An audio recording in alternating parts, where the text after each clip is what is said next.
Here, I've already cleaned up the vase for my lucky bamboo, or better known as Dracaena.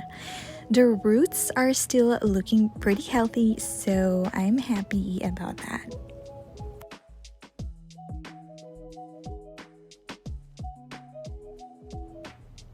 I'm now adding fresh room temperature water for this baby.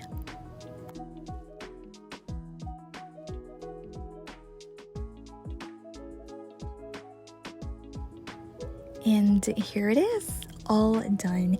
This baby been living in water for a good 3 years now.